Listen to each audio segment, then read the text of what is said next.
So we're going to go ahead and get started. Today's word was transformation, and the reading talks about warriors, and ironically it's actually a very important metaphor because we really have to fight with ourselves to overcome some of the scars that we may have either been inflicted by others or inflicted upon ourselves by things that we did.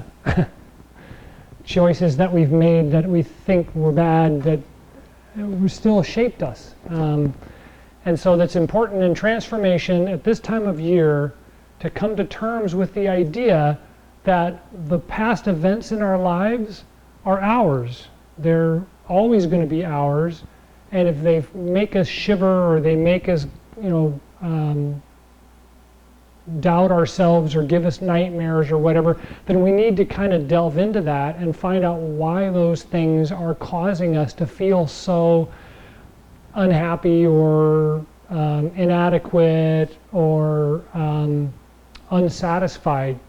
Because the reality is that everything that we do every day isn't perfect. It can't be perfect. That's not how life is. And when you watch animals in nature, it's the same thing.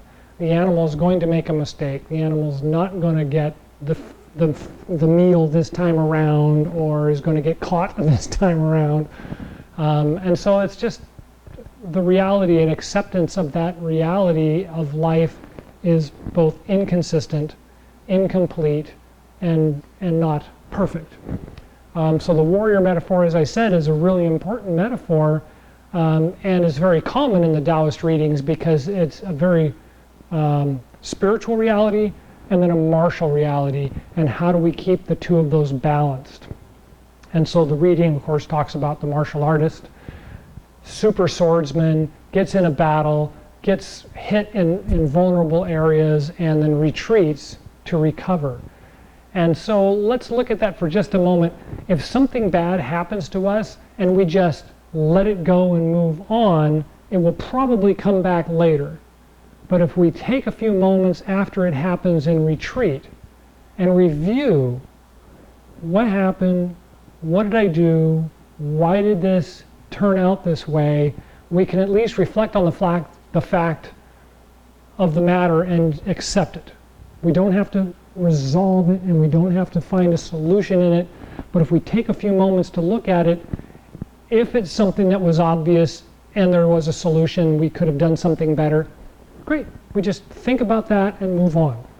But there is that moving on, right? We've got to take a moment, got to review, got to let it kind of sink in a little bit, but don't beat yourself up over it, right? It's a matter of recovery. It's a matter of adjusting and moving on. And this time of year, that's where we are in the season. We're really in this.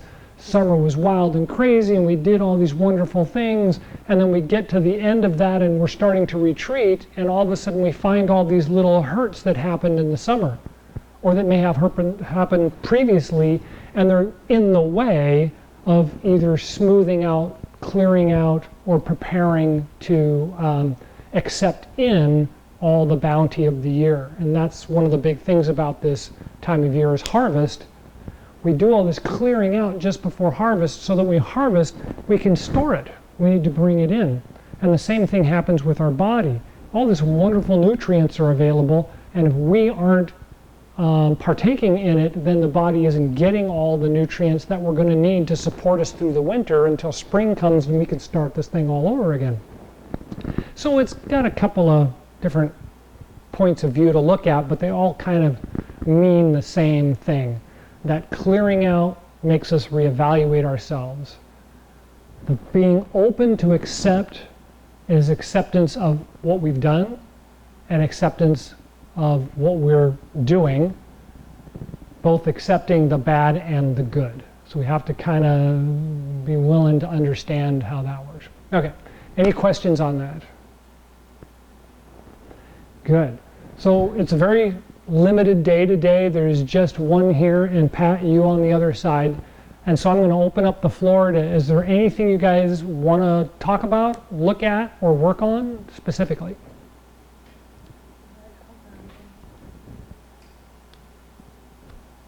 Pat, anything?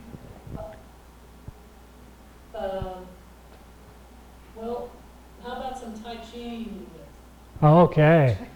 So first, before we start that, we will do that, but first, before we start that, because this time of year is still revolving around the drawing in and drawing down, which includes that concept of accepting or receiving, right?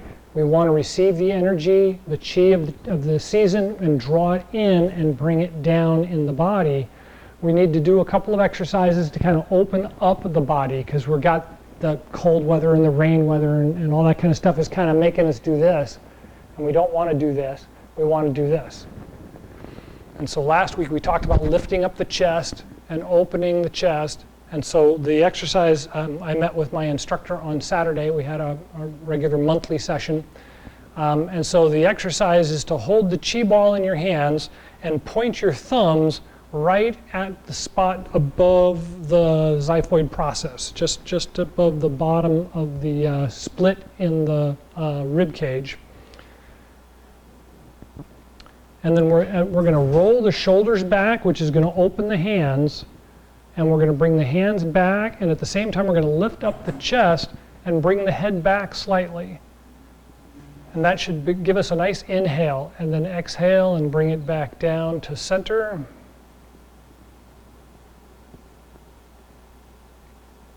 And again, inhale. Open the shoulders and lift up the chest. And then exhale down.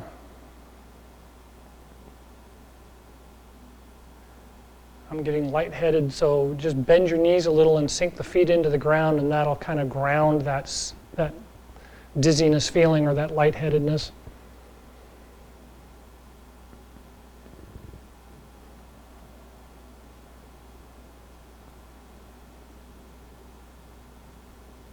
And one more.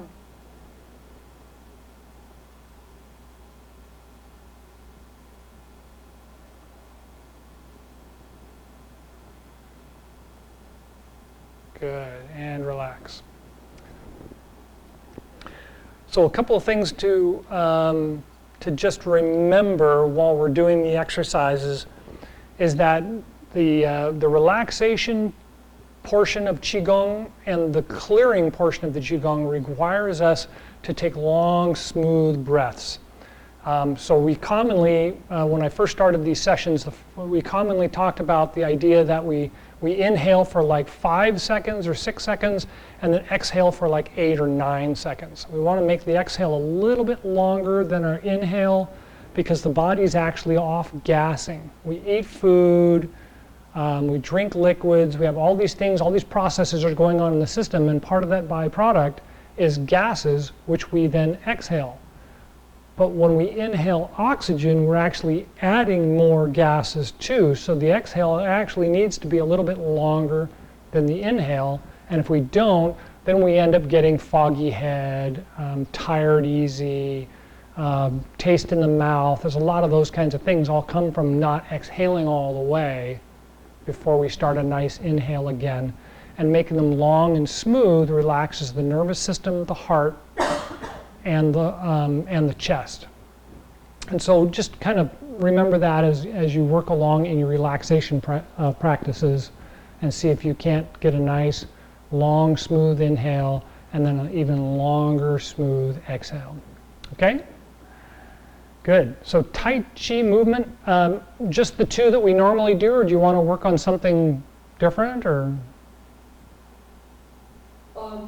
Whatever seasonal would be fine. Okay, so seasonally, a lot of the seasonal things are in and down or are very grounded. And so there's two moves that we've done before that are really, really common for this time of year. One is called needle at the sea bottom. And so needle at the sea bottom starts in kind of a cat stance, so you're standing on the right leg, the left leg is out and kind of on the toe, and we're going to bend down with the back leg. And so as we bend down, we're going to reach over our left hand and reach down like we're reaching down to our toe, and without bending over too far. So the bend down is more than bending over. Does that make sense? Yeah. Okay. So the exercise, the move in the set actually the left hand, the thumb comes in and we're going to swipe across clockwise. So I'm going to start low and return over and down. And just as I pass center, I start over the back of my shoulder with my right hand and come up and over the top. It's kind of like I have to reach over something. So I've got to reach up and over something and then come down and reach for my toe, essentially. I'm kind of going up and then coming down and looking at my toe and pointing towards my toe. So needle at the C bottom. I'm still not sure what needle means, but I think we're searching for a needle at the C bottom. We're trying to find that needle. So let's switch feet. The set doesn't actually use this side, but I like to do both sides. So standing on the left foot with the right toe out, my right hand now is going to make that sweeping motion from outside, so it's a counterclockwise movement. And as I pass center, I'm going to reach over the top and bend down and come down towards my toe. So remember, more bend with the back knee, the left leg, and not so much with the waist. So I'm going to come down like I'm bending my knee and squatting down before I bend over. Otherwise, I don't want to do this and end up with all my weight on my front foot. I want to stay on the back foot and come down. One more. Good. This one takes a lot of practice because most people don't do deep knee bends on one leg. You know, I can feel it, which is good. Okay, so that one's needle at the C bottom, and we'll go back over that one in a minute. But the second one's called fan through back, and it actually comes right after this one. And so we kind of start in this really low move of standing, and I'm going to step out with the left foot so that I'm in this kind of a position. And the hand that's over, my right hand is going to come up and block where my face is, and the other hand's going to come up underneath it. My left hand is just going to poke. And as it pokes with a fist, I'm going to roll forward slightly. But I'm not going to lean so much as I'm just going to go like that. So I started here, I step out, I come up and under. And so you'll see this is a very, very long leg work because that's the time of year it is. A lot of carrying grain, moving it inside, storing. So there's a lot of leg work happens this time of year. So we go to the needle at the C bottom, and then we step out with the left leg, lift up and poke. Good. So let's try the other side on that one. This is a little different, of course. So the right hand's going to sweep, and I'm going to reach over and bend my back leg. And I'm going to step out with the right leg and come up and poke. I remember which hand I'm doing. So I'm not used to, yeah, so we needle at the C bottom, and then I'm going to lift up with my left hand and poke with the right hand. And it's like the Chinese fan, right? You flip it open and fan yourself. You close it and poke with it. It's a fighting implement. One of the very odd lessons I learned in Tai Chi. Right, so one more time, we do the sweep over the top, tuck down, needle at the C bottom, step out slightly, block up, and come underneath and poke. Good. So far, so good?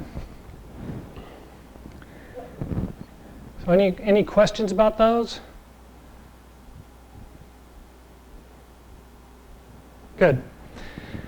So because these have a lot of leg work involved and you end up doing this kind of squatting exercise, we end up following that up with a move.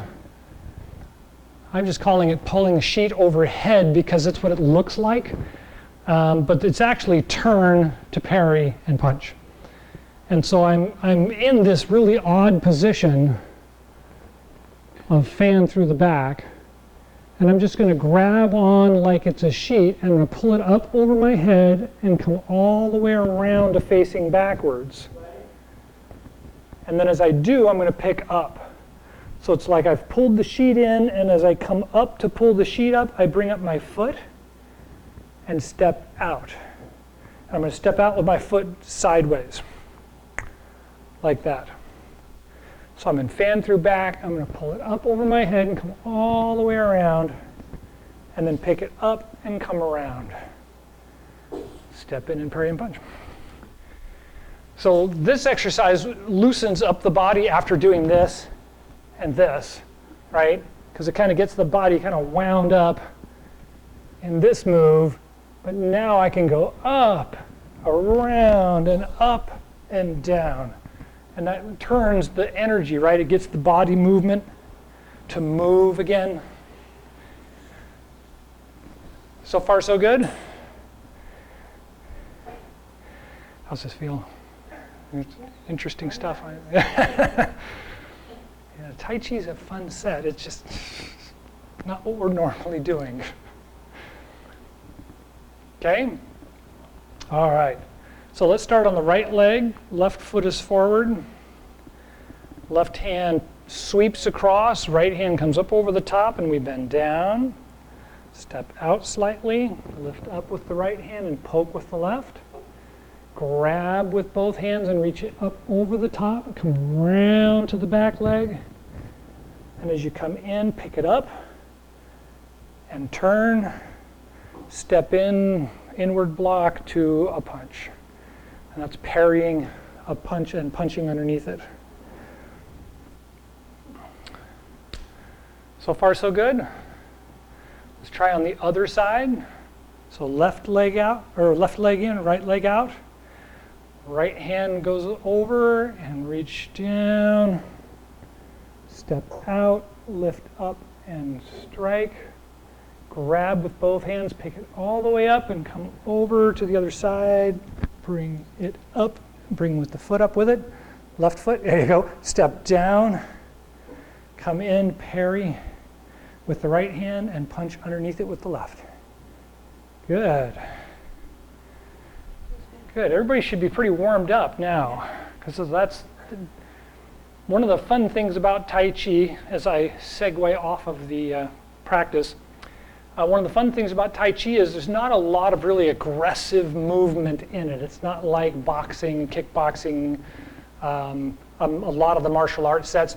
It's done slow and methodically, and it should be done with a nice breathing, right? So I'm inhale, exhale, inhale, and then exhale to inhale, exhale, inhale, and exhale. Right? So we get that nice relaxed breathing movement while we're doing the exercise, and it's surprisingly invigorating, it's surprisingly stimulating, and it exercises a lot of the muscles without really having to, think you're doing all this great, amazing work with weights or running or all that stuff. So far, so good? How was that? Pat, was that good? Yeah, a little confusing. Yeah, sorry. Any spot in specific? Facing you. I'm facing you. I saw the wrong foot. I was just getting a little confused. Yes. But Yes. near the end, I got it. Oh, good, good. Yeah. Excellent. Okay. So this is about the time that I normally discuss where did Tai Chi come from, and what does it mean? And so let me segue into a little story. I believe the story is just hearsay and was just brought about by one of the martial arts instructors to pass on to his students. But the idea of Tai Chi came about when between warlords and social order, they just had regular people walking from town to town and finding out how much grain did they collect and how much is stored for the winter, and then levying the taxes on them in either grain or in gold, silver, precious metals, whatever they were using at the time.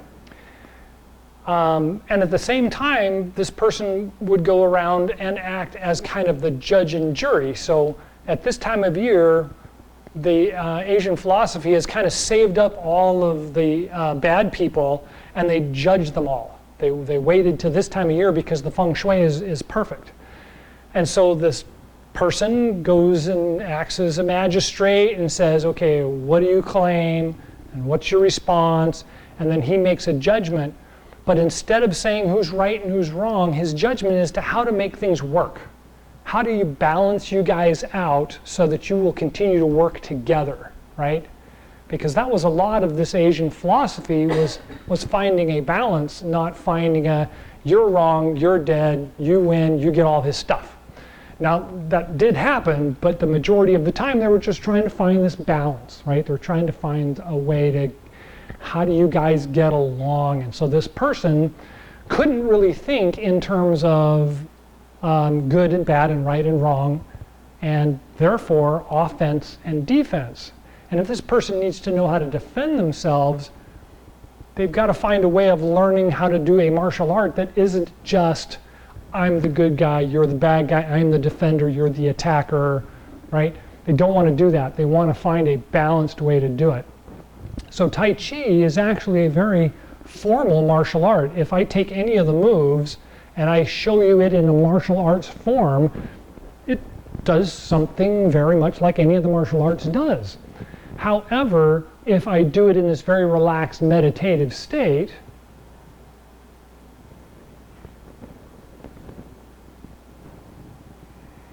it obviously doesn't look like a martial art. It's like you're being acquired or something. And it's very relaxed, right? It's very relaxed. It's very all about balance. I'm moving from this foot to this foot, and I'm coming back, and I'm turning my foot, and I'm going to step out. Is it safe? Yes, it's safe. I'm going to put my foot out or my weight on it, right? So there's this very relaxed exercise that follows the breathing practices of Chi Gung and follows the martial art practice of defense and offense. And so it kind of, the story goes that they taught them Tai Chi, and Tai Chi kind of came about as being this balanced way of both learning to defend yourself and or protect yourself and still maintain this art of balance, art of being able to say, well, you know, yeah, it looks like he did you wrong, and you see where that might have been bad, and how do you guys work together and work this out? So that's my little story for the day.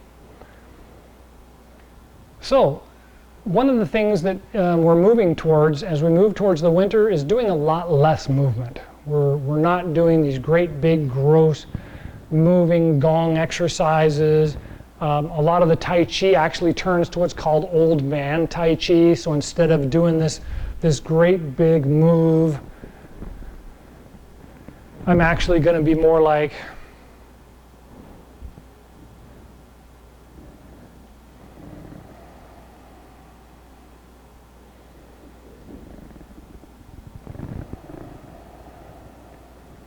and you can see a lot of it was more internal. I was doing the legs still, not big, but I was up and down with the legs and making movement with the legs.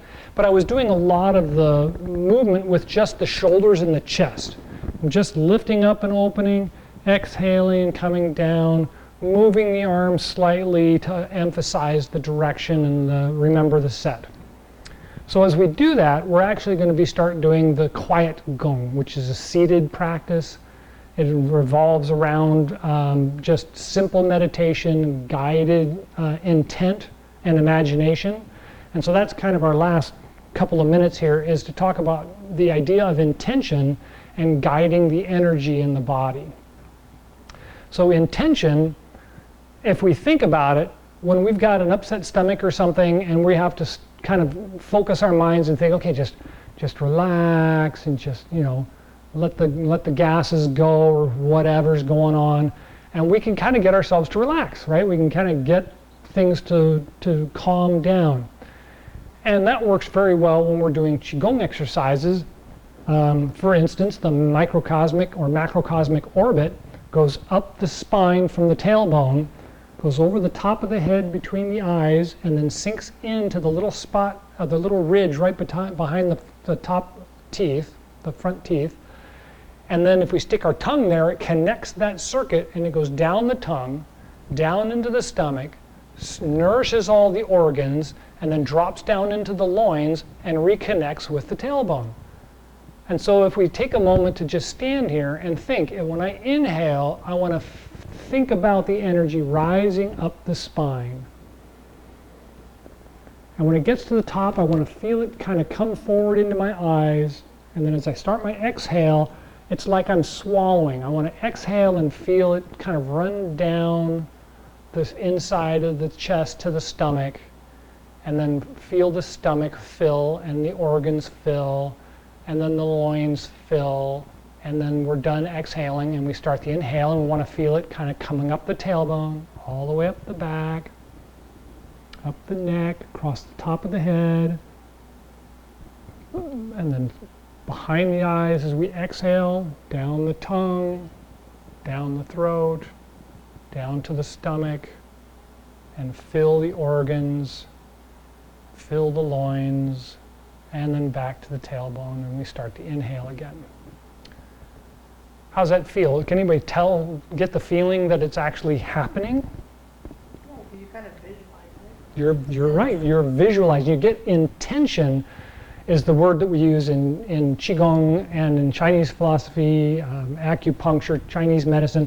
We use intention a lot because when we do that, we're actually allowing the Chi to do that. We're like guiding the Chi into doing it. And so this time of year, we want to be careful by using the word guiding because we're not really telling the Chi what to do, but we're inviting the Chi, right? So when we visualize that and we feel that sensation and we really get that imagination going, the Chi wants to join in. It says, oh, well, that sounds like a good thing to do. I'll join you. And so it then joins into the movement more than we're telling it what to do or guiding it what to do. So we'll be doing that more as we move into winter.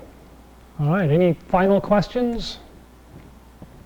Okay, let's do a standing exercise. We'll just do 3 breaths, and then we'll do Chi Gung, the closing Chi Gung.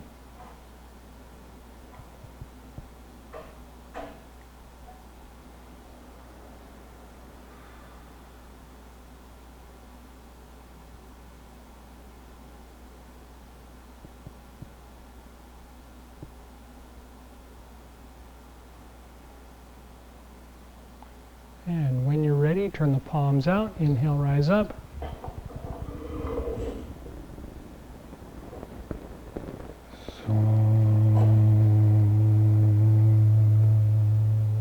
Take a breath with the heart and lungs.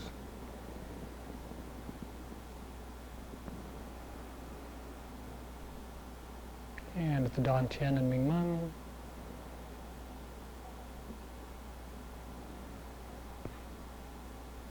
And the bubbling spring points, the bottoms of the feet.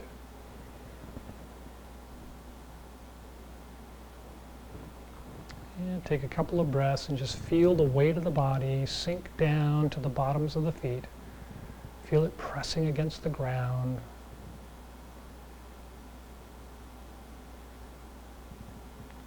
And when you're ready, palms out, inhale, rise up.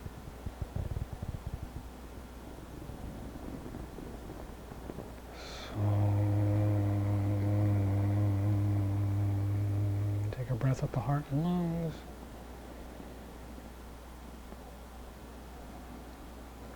Guide the Chi down to the Dan Tian and Ming Men. Take a breath there. And then down the legs to the bubbling spring points at the bottoms of the feet. And take a couple more breaths and just feel that sensation. Feel the weight and the energy sinking down into the ground through the center of the bottom of the feet.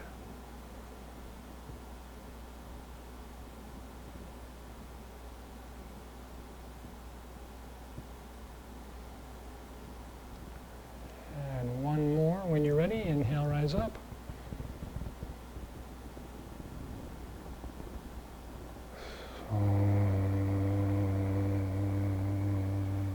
Take a breath with the heart and lungs.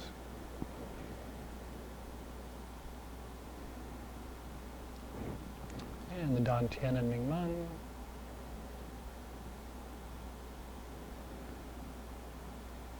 And the bubbling spring points, the bottoms of the feet.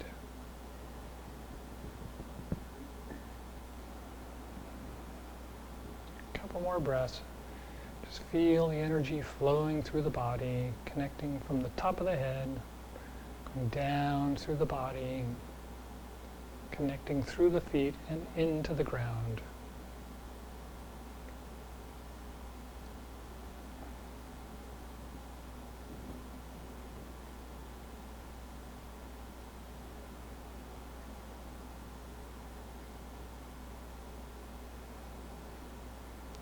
All right. Any last thoughts or questions? Looks like we lost Pat.